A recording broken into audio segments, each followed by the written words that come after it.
Ja. Und daraus wird Palmöl gemacht. Nicht das. Ja. Ja. Bratöl. Ja, okay. Ja, Palmöl, ja. Ja. Fondi und auch Fondi. Außen. Okay. Beides. Außen. Beides. Beides. Und dieser, guck mal, Ja. hat Sahne. Ja. Und das ist auch heutzutage sehr gut als Brennmaterial. Okay. Hm? Teilweise die Fabrik, die benutzen Steinkohle. Steinkohle, diese auch, kann man benutzen. Kann man auch lange bewahren, die Hitze. Ja. Ja? Mhm. Das ist ganz neu. Ja. Und dann die beste Qualität von dem Bratöl kriegt man von dieser Nusa. Ja. Auf dem Markt kostet teurer. Von die kann man auch Bratöl herstellen, Ja. aber billiger. Okay. Ja? Es ist wie bei uns Sonnenblumenöl und Olivenöl. Ja, das ist auch großer Unterschied. Ja. Und dann nicht nur Bratöl kann man von dieser herstellen, aber Glycerin, Seife, Margarin oder noch verschiedene Kosmetik auch teilweise. Und heutzutage, warum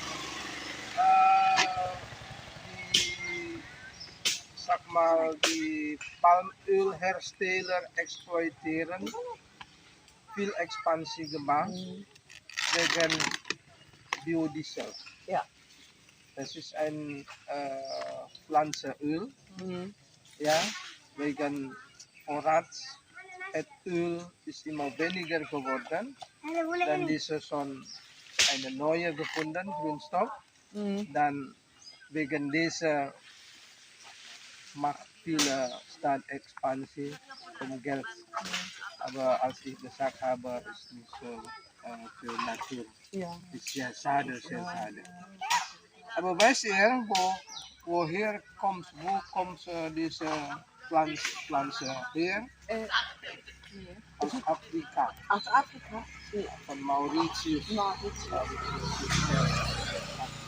Ja, aber. Und dann in der Mitte des 19. Jahrhunderts beginnen diese Pflanze in Indonesien zu pflanzen. Ja, im Jahr 1848 in der Kolonialzeit.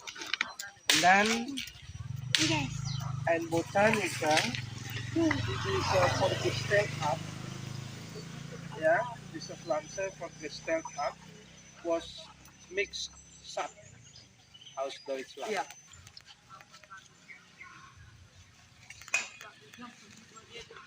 So muss mit langes Stück benutzen, ja.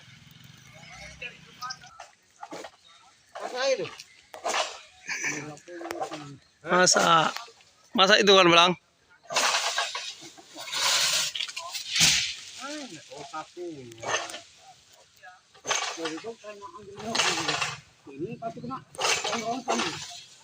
Mana ada yang rompang? Apa ada rompang itu?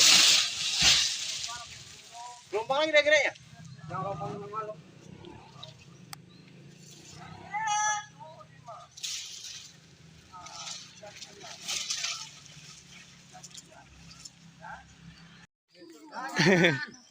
Bisa orang lain lagi.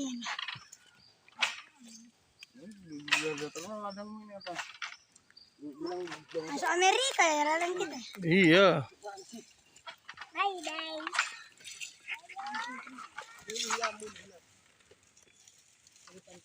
Ngulitin ha.